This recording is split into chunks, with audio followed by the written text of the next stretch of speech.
وَنُنَزِّلُ مِنَ الْقُرْآنِ مَا هُوَ شِفَاءٌ وَرَحْمَةٌ لِّلْمُؤْمِنِينَ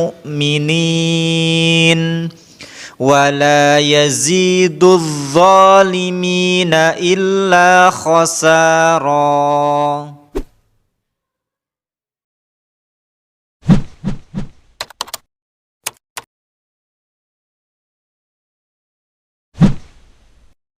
Oke, bismillah. Statement Al-Quran syifa sebagai obat. Apa itu syifa? Itu dulu.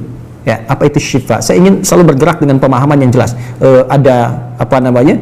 Ontologi, epistemologi, dan aksiologi. Kita arahkan ke dasarnya dulu, ontologinya. Quran surah ke-17 Al-Isra. Ya, di ayat yang ke-82. Ya, Allah memberikan statement tentang syifa di situ. Yang paling kiri agak ke tengah sedikit. Wa nunazzilu minal Qur'ani ma huwa syifaa'un wa rahmatun lil mu'minin wa la yazidu adh-dhalimina illa khasara. Wa nunazzilu minal Qur'an, dan kami turunkan dari ayat-ayat Quran itu, minnya tab'id, menunjuk pada sebagian. Jadi nanti ayat Quran itu punya banyak keutamaan. Setiap ayatnya itu keutamaan pedomannya ke A, keistimewaannya bisa A, nanti yang lain bisa B, bisa C. Ada terkait dengan penyakit, ada terkait dengan kesuksesan, ada terkait dengan karir, dengan macam-macam. Ya, itu bimbingan yang kompleks dan sangat luas. Nah, ada sebagian ayat Quran itu yang ayatnya memberi petunjuk, langsung berfungsi sebagai syifa. Ya, wa rahmatul lil mu'minin, ada ayat lain berfungsi sebagai rahmat. Tapi ingat, lil mu'minin, bagi orang-orang yang yakin, tanpa ragu. Jadi kalau kita ingin berinteraksi dengan Al-Quran, kaidah pertamanya jangan pernah ragu. Ya, Quran surah kedua ayat 2, dzalikal kitabu la raiba fi. Semua isi Al-Quran akan jadi petunjuk, hudan lil muttaqin, bagi orang takwa. Syaratnya la raiba fi, jangan ragukan sedikit pun. Anda ragu, Anda tidak mendapat manfaatnya. Oke, sekarang kita kembali. Apa itu syifa? Syifa sering diterjemahkan dengan obat. Ya, penawar. Syifa sesungguhnya punya arti yang lebih luas. Ya, obat itu di dalam Al-Quran, bahasa diksi Al-Quran, juga hadis, bahkan standar bahasa Arab biasa, itu setidaknya punya dua, ya, diksi dari dua kasus yang terjadi. Ya, satu begini, jika penyakit ya, yang butuh obat, penyakitnya itu berupa penyakit fisik saja, secara fisikal. Misal, saya katakan misalnya sakit gigi, fisik ya, fisik saya yang kena. Kemudian sakit perut, sakit kepala. Itu penyakitnya disebut dengan daun. Daun. Oke? Penawarnya, obatnya disebut dengan dawaun. Ini. Baik kan? Ya, karena itu ada kalimat begini yang disandarkan pada Nabi SAW, likulli da'in dawaun. Di setiap penyakit fisik itu mesti punya keyakinan pasti ada obatnya. Tas ya? Nah, yang kedua, ada jenis penyakit terkait dengan fisik juga, tapi sudah melewati batas-batas dawa. Jadi ini menggunakan obat medis standar, ya, ini susah. Bahkan sebagian mengatakan, dokter mengatakan, wah ini nggak bisa nih, udah give up gitu kan? It's impossible, ini nggak mungkin, ya. Jadi sudah give up di sini, ini udah nggak memungkinkan. Nah. Atau yang kedua, penyakitnya tidak terkait dengan fisik secara langsung, tapi ada yang terkait dengan aspek-aspek psikal, ya. Secara psikologis, penyakit hati, iri hati, dengki, dan dendam, dan itu juga berpengaruh kepada fisik, tapi sudah melampaui batas fisik. Orang iri hati kan fisiknya terganggu, kayak enak makan, kan? Ya, pusing, tidur, bahkan tidur pun masih nggak enak, ngigonya juga masih dengki juga, gara-gara kamu nih tidur, masih keluar kalimat itu, ya, nggak enak kan? Dan nggak mungkin berobat mencari dawa, nggak mungkin. Ya, silahkan cek ke rumah sakit, ada poli dendam, poli iri hati, nggak mungkin. Ya, yang ada poli gigi, poli mata, kan? Ya, poli iri hati, poli dendam, nggak ada. Poligami nggak ada di rumah sakit. Anda nggak mungkin menemukan itu. Ya, nah, maka penyakit yang lebih lekat kepada aspek non fisik itu seringkali diistilahkan oleh Al-Quran dengan kata marad namanya. Maradun. Ya, penyakit hati. Karena itu ketika Allah menyifati orang munafik yang hatinya bermasalah, Allah tidak menyebutkan kata daun, tapi menyebutkan kata marad. Silahkan cek di Quran surah kedua Al-Baqarah ayat 10. Fi qulubihim marad. Ya, di dalam hati mereka ada penyakit. Hati yang di sini bukan hati fisik ya. Ya, tapi sumber kehidupan kita yang ditetapkan oleh roh. Nanti ketika fisik itu mulai sempurna selama 4 bulan jadi mudghah.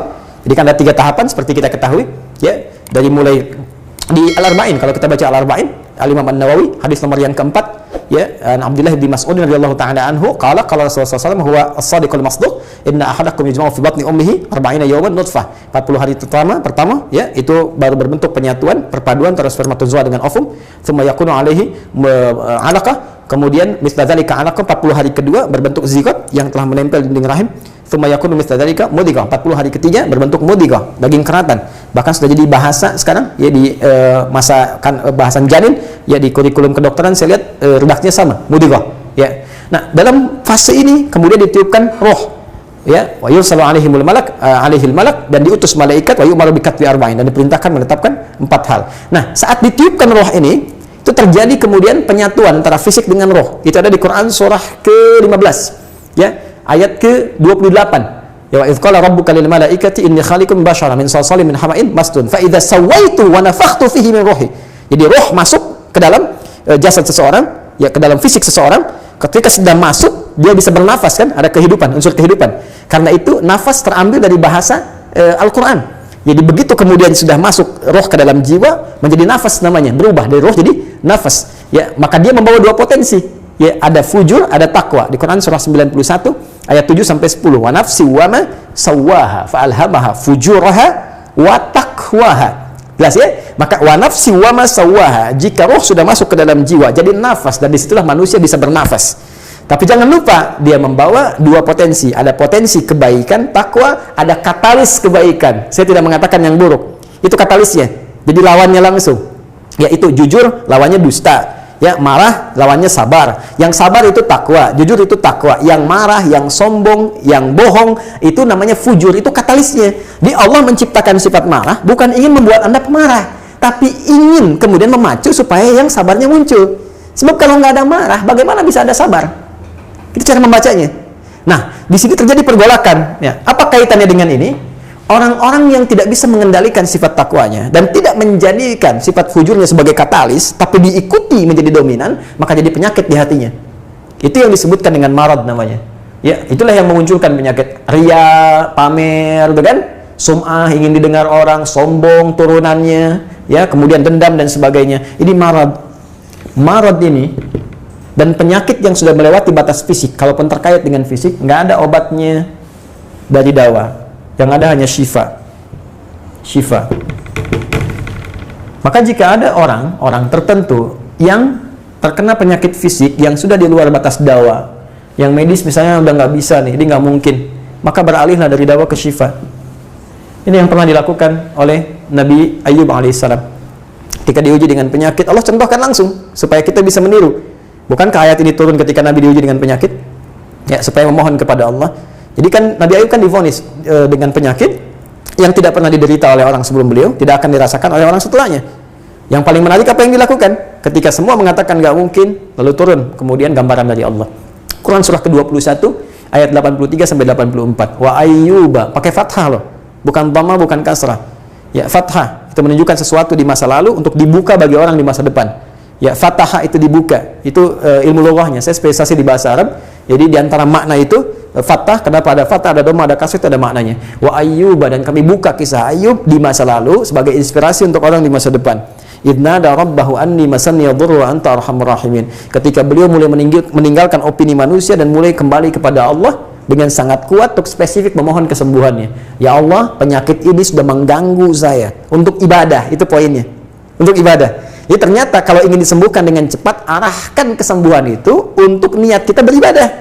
Kalau cuma pengen sembuh saja, jangankan Anda yang belum beriman pun kalau sakit pengen sembuh. Terus Anda tujuannya apa dari kesembuhan itu? Kalau cuma pengen minta dunia, apa dengan sakit belum cukup menjadikan Anda ingat Allah? Maka arahkan permohonan itu untuk kesembuhan supaya punya niat ibadah. Ya Allah, saya pengen sholat lagi. Ya Allah, saya pengen ke masjid lagi, pengen tahajud lagi. Mohon ya Allah, penyakit ini sudah mengganggu saya tahajud, saya pengen sholat lagi. Wa anta arhamur rahimin, sedangkan Engkau yang paling sayang kepada saya. Kalau yang Maha Penyayang saja tidak menyembuhkan saya, kepada siapa lagi saya mesti memohon? Nggak tahu apa yang terjadi. Begitu kalimat itu muncul dengan penuh kekuatan, keyakinan, visi yang benar, memanggil Allah dengan panggilan yang sangat halus, lembut, ya, terasa ke dalam jiwa, maka jawabannya tidak menunggu lama. Fastajabna lahu fakashafna ma bi min dhurrin wa atainahu ahlahu mithlahu ma'ahum rahmatan min indina wa dzikra lil 'abidin. Lihat ujung ayatnya. Kami langsung sembuhkan penyakitnya. Kami singkapkan semua rasa sakitnya. Kami kembalikan semua yang dia rasakan rugi. Biaya obatnya diganti dengan rezeki yang lain, kesulitannya dihilangkan, datangkan dengan yang lebih baik. Dan yang paling dahsyat, lihat ujung ayatnya. Wa dzikra lil 'abidin. Kami jadikan inspirasi, pengingat bagi hamba-hamba Allah yang soleh, yang diuji dengan penyakit yang serupa, maka amalkan amalan Ayub untuk mencari syifa.